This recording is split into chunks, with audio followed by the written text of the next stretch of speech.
The Seattle Seahawks, the way that we look at them, they're 3-0 at home. They have an incredible +8 in turnovers at home. 12 of their 13 takeaways are at home. They've averaged 27 points a game. They've given up 12 points a game. They have an incredible kickoff return average of 44.5 yards at home. They average over 10 yards per punt return at home. They've played very well. I think that everyone wants to kind of make a big deal out of last weekend. The Raiders have played very well over the last 2 ball games, and that game at halftime was 10-0. At the end of 3, it was 16-0. So it was one-sided perhaps at the end score-wise, but it was a much closer game than that. So we know very well the environment we're going into. It is a difficult place to play. It's loud, all of the above, and so we are preparing for a team that is 3-0 at home, and I know that they will rally around the fact that they're going to play at home. Well, we've been talking about it this morning when we introduced the team. We talked about it the other day after our Monday session. I think it's a knowledge thing. You've got to be aware of exactly what you're going into. The early forecast, 50s, low 50s. There's always wind. There's always the possibility of some kind of rain or whatever. So I think you just got to prepare yourself for that. We're going to practice outside, and the weather should be, the temperature should be close to what it will be there at game time. But they're a good football team. They're a talented football team. They are certainly, they've made some roster moves. They did that yesterday.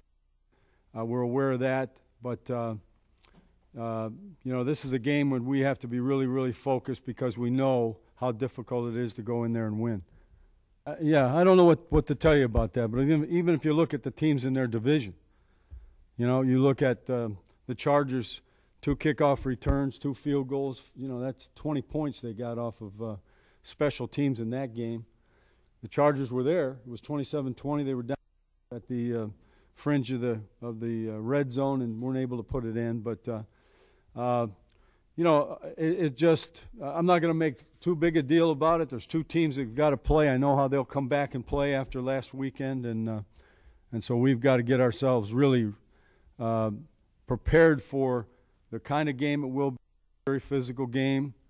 And the fact that their special teams have done such an outstanding job is just one more thing that we have to be concerned about. One team. That's the beauty about what we try to accomplish is it's one at a time, and that's all I care about.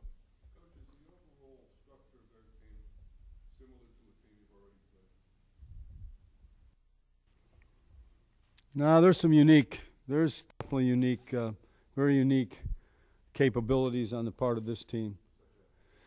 The way in which their personnel, number one, their explosiveness on special teams, the way that they try to provide for that, set that up.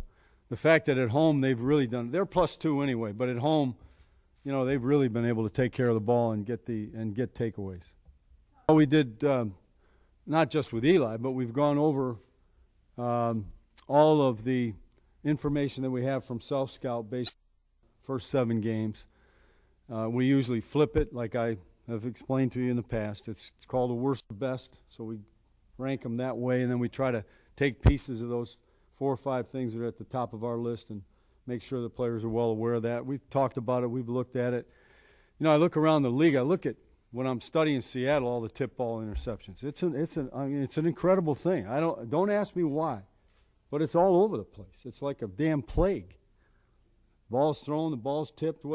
Sometimes it's not a ball that's thrown behind. It's a ball that's catchable, but it comes out of somebody's hands. Or there's certainly some examples of some unbelievable plays that they've been able to take advantage of.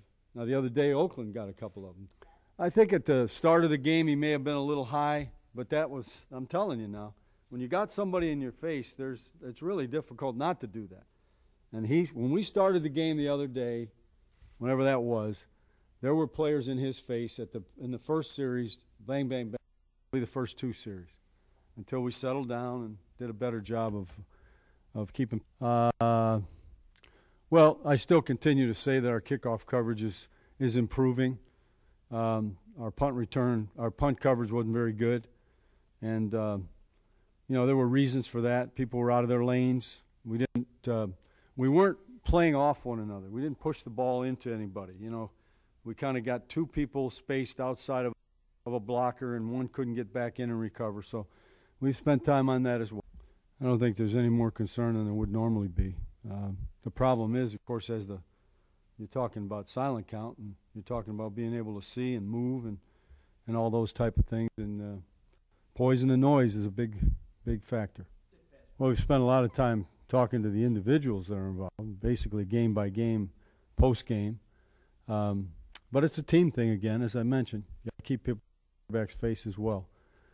We've spent as much time as talking about turnovers and, I mean, dramatically showing how a game is won and lost, you know, many times. I don't know if the English language lets me go any further. I know what you're asking things that we work with them every day on that, every day. We're not practicing volleyball. Depends on it. I like the quality practices myself.